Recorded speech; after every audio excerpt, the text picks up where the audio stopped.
Thank you very much. So when I came in, I was handed a broadsheet that pulled a quote, a half of a quote that I made. And so since I want to talk about the nature of power during this electoral campaign, I will finish the quote. I did indeed say it is not our job to take power, but it didn't end there. It is our job to make the powerful frightened of us. That is what movements do. Movements keep power in check. And as any good anarchists will tell you, power is always the problem, no matter who holds it. This is a realization that Karl Popper made in The Open Society and Its Enemies, where he wrote that it is not the job to get good people to rule. That, Popper says, is the wrong question. How do we get good people to rule? Rather, it is to create a system where those in power are frightened of us. Yes, we certainly want to push forward into power those who will listen, but without those movements, without the power of movements to keep the powerful in check, all power becomes despotic.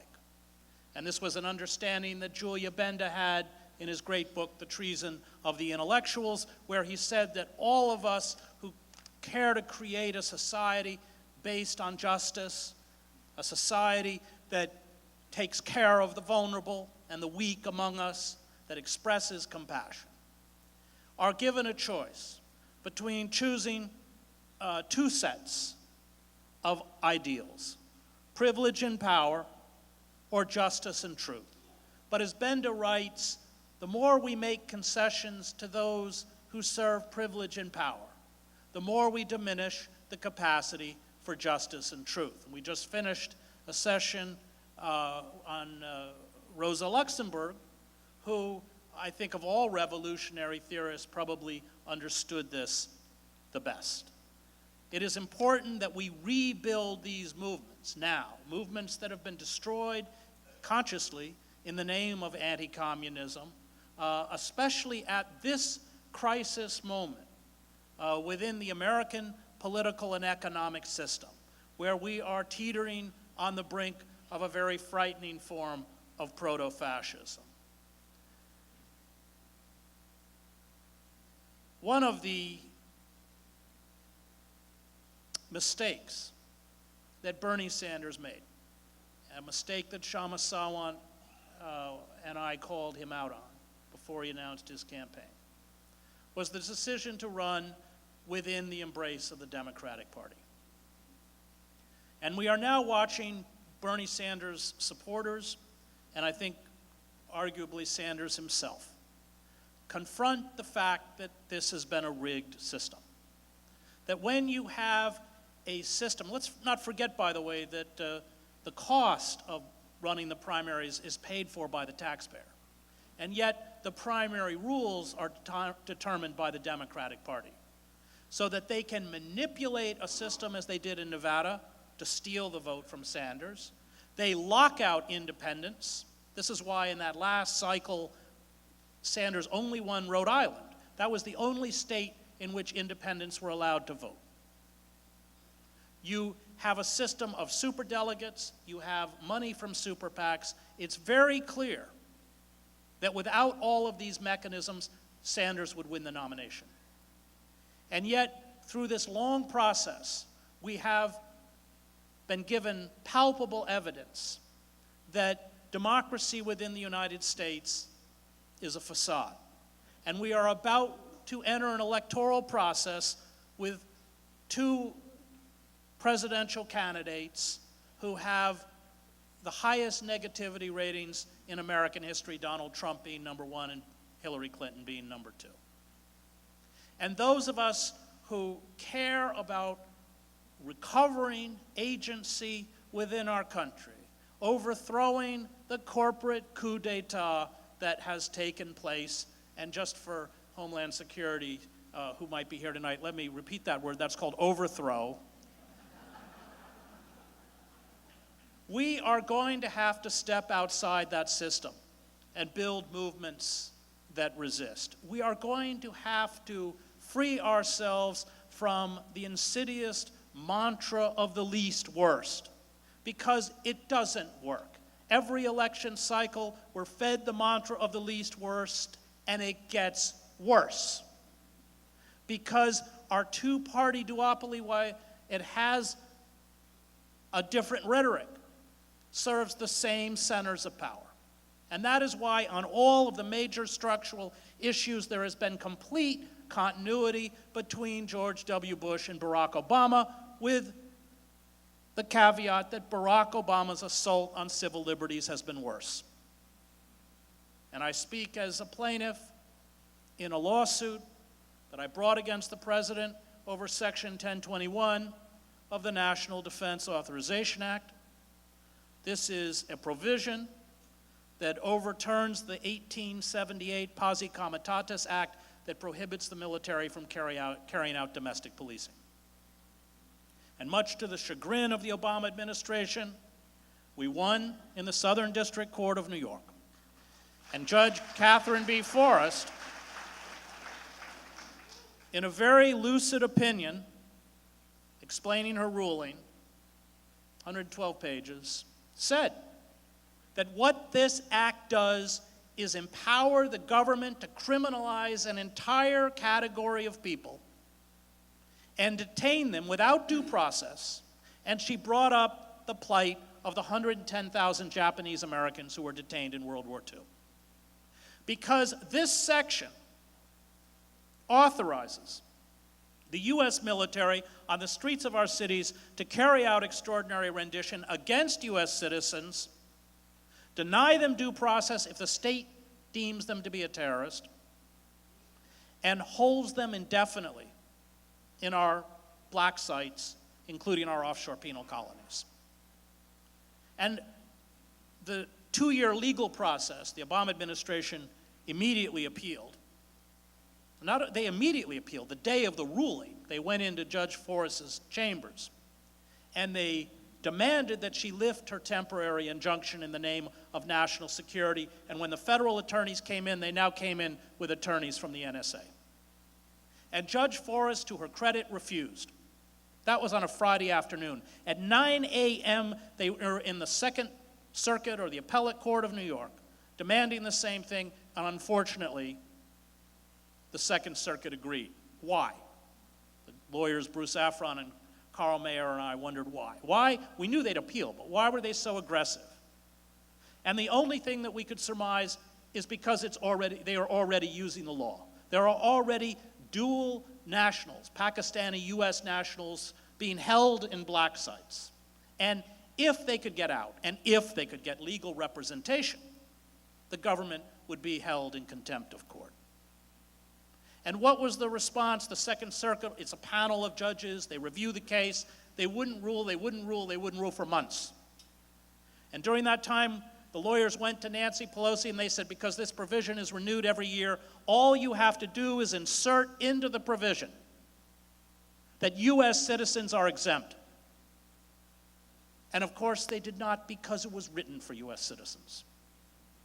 And so what does the Second Circuit do? It doesn't want to rule on the merits of the case because it's patently unconstitutional in the way that our evisceration of privacy is unconstitutional. And it essentially was another example of how the courts have become wholly owned subsidiaries of the corporate state and revoked constitutional rights by judicial fiat. What they did was wait for a Supreme Court ruling called Clapper versus Amnesty International. And I was a plaintiff in that ruling. This was challenging the government's wholesale surveillance before the Snowden revelations. And the federal attorneys got up, the government attorneys got up in the Supreme Court and said that I and the other plaintiffs did not have a right to bring the case because the idea that the government was watching us was speculation, and they added, if the government was watching us, they would tell us. So the Supreme Court, buying this argument, threw it out. And then the Second Circuit said, well, Hedges doesn't have standing in Clapper versus Amnesty International, therefore he doesn't have standing in Hedges versus Obama. our cert, our petition to the Supreme Court, was turned down in its law. This is all under Obama. It's Obama that's used the Espionage Act to destroy whistleblowers who once sought out independent journalists to expose corruption, malfeasance, and crimes against government. And here we must honor two of our greatest whistleblowers, Chelsea Manning and Julian Assange.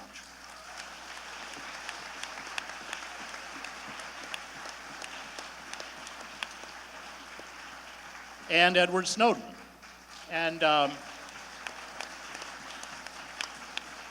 if you don't have a third-party option, then I would encourage you to just write in Chelsea Manning or Edward Snowden. Let me talk a little bit about what's coming. I think Sanders made a disastrous mistake. I understand his logic. When Shama and I asked him, or encouraged him to run as an independent, he answered, I don't want to end up like Ralph Nader. And what he really said is, I don't want to take on the Democratic Party establishment and become a political pariah. Because Sanders has played, I think, or built a very Faustian bargain with the Democratic Party. He campaigned for Bill Clinton in 92. He campaigned for Clinton in 96 after NAFTA, after the destruction of our welfare system. And remember, under original welfare guidelines, 70% of the recipients were children. After the 1994 Omnibus Crime Bill that exploded the system of mass incarceration that I want to address a little bit at the end. The deregulation of the FCC that turned the airwaves over to roughly a half dozen corporations. All of this was Clinton. In 2004, Sanders was calling on Nader to suspend his campaign. Sanders has always served as a kind of watchdog for the Democratic Party, and in return, they have not mounted a serious campaign to unseat him in Vermont, and he, in turn, has done everything he can to stymie third-party movements in Vermont. I think Sanders honestly believed that he had a chance. I think we are watching now a legitimate anger on the part of Sanders and those around him as they understand that the game was fixed from the beginning. And yet, I fear that Sanders will do what he says he's going to do, which is endorse the Democratic nominee. And at that moment, Sanders becomes an impediment to social change. If Bernie Sanders does not want to build a third-party movement, then we are going to have to build it without him. And we are going to have to free ourselves from this belief that we are going to make serious social change within the confines of a particular electoral cycle. We are going to have to begin to organize and recognize that what we are building towards may be 10 years away. When Syriza began, it was polling 4%. By the time Syriza took power, it had a majority within Greece. We have to hold fast to that moral imperative. We have to stand up and be willing to defy the system. We have to step outside of the system. And the system will be ruthless in terms of its response. But we are reaching a moment, a convergence of deadly environmental degradation, breakdown. We're already watching it. Many of the refugees and migrants that are streaming into Europe, yes, there's war, but there's also tremendous drought in Syria. And this system is incapable of responding in a rational way to the degradation of the environment caused by the fossil fuel industry, and let me not forget the animal agriculture industry.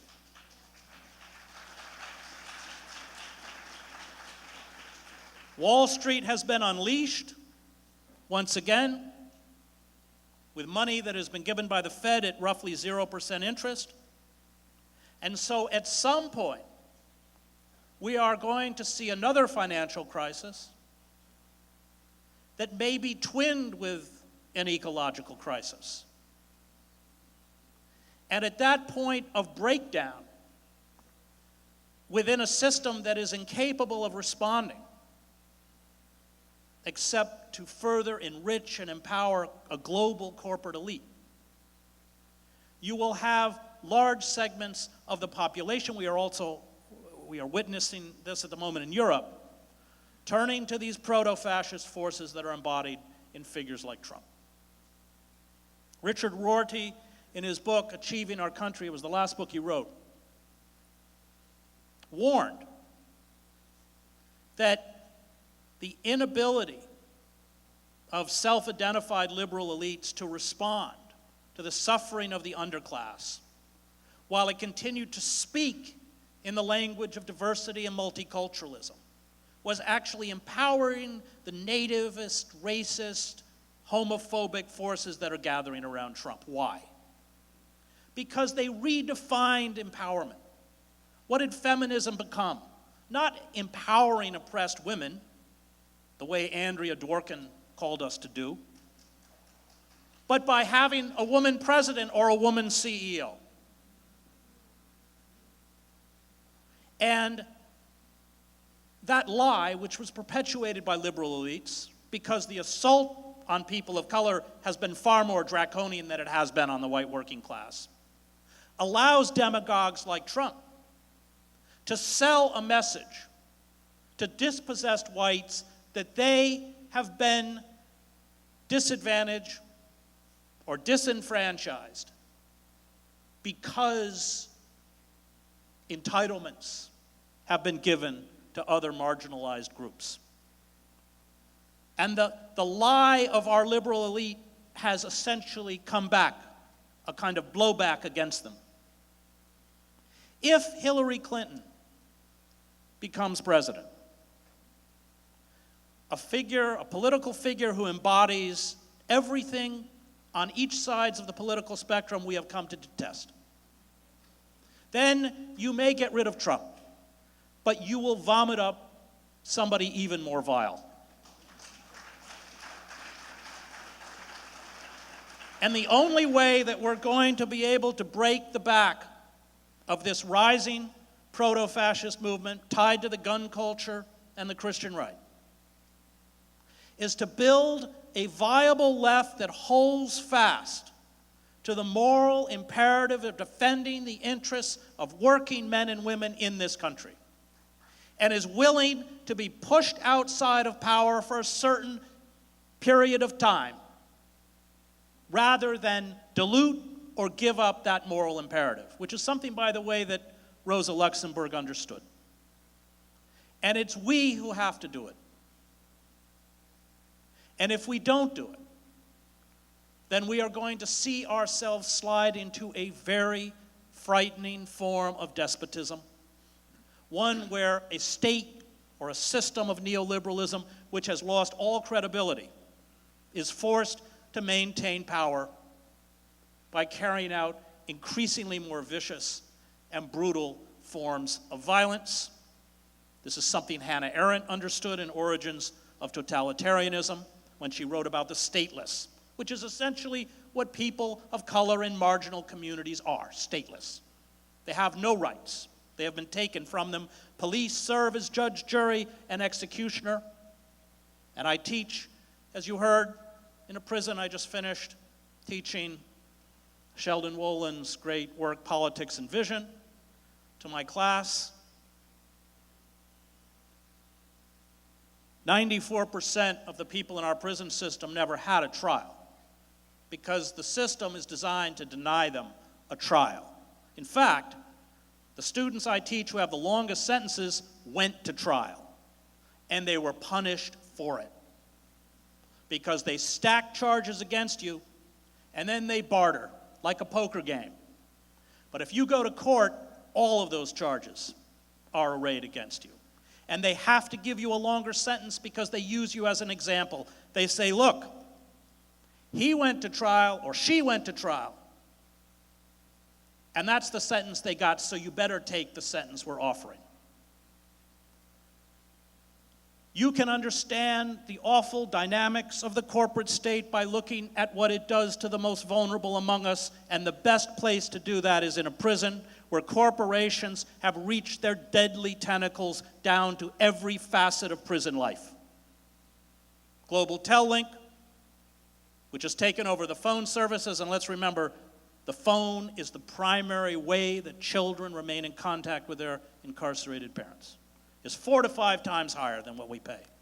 Commissary has been privatized. And prices have ratcheted upwards. In New Jersey, you make $28 a month for 40 hours a week. It's neo-slavery. It's alive and well. And prices are now beyond reach. You are no longer given shoes. In the state of New Jersey, you have to spend $45 for a pair of Reeboks. If you send a money transfer through JPay, it's privatized. So you send $20, you get a $4.95 service fee. On and on and on. Fees are now imposed on you in prison. For instance, if you have a bereavement visit to someone who's dying, or you visit a member of the immediate family who's dead, in 15 minutes you get. You pay for the guards, the overtime. It's $900. So my students are getting out of prison thousands of dollars in debt. And when they get out of prison and thousands of dollars in debt, as ex-felons, they can't get jobs, 1, because there aren't any jobs, and 2, because they're demonized. And if they can't maintain those payments, they go right back into prison. And that's why that guy who got stopped for a taillight runs and is shot in the back. Some people say the system of mass incarceration doesn't work. No, they're wrong. It works just the way it's designed to work. It works because we have created, with the loss of our manufacturing base and the assault on our working class, a group of surplus labor who their brown and black bodies do not generate an income for corporations until they are locked in cages where they can generate $40,000 or $50,000 a year. And the students I teach understand that reform is not going to come from state legislatures or from Congress. Because Corrections Corp of America and they've all got their lobbyists there writing the legislation. Go on Corrections Corp of America, the largest for-profit prison complex in the country, and on the website it says we are a good investment because there is 67% recidivism rate in the United States, which is why there are no programs, vocational, educational, any other programs. And they understand, as they have done, and I will close with this, that the only mechanism left is to carry out nationwide work stoppages within those prisons, because no prison can operate unless you have prison labor. And that is an example for all of us. They just carried one out in Alabama, in Georgia, on the anniversary of Attica on September 9th. They're organizing a nationwide prison stoppage. And as they have said over and over, don't go demonstrate in front of a courthouse. When we carry out that work stoppage, come to the parking lot of the prisons and stand with us. And let us all follow their example. Let us understand that if we mobilize and stand up and begin to disrupt this system, we can take power back into our own hands and eventually build in the years ahead towards the destruction of the corporate state. Thank you.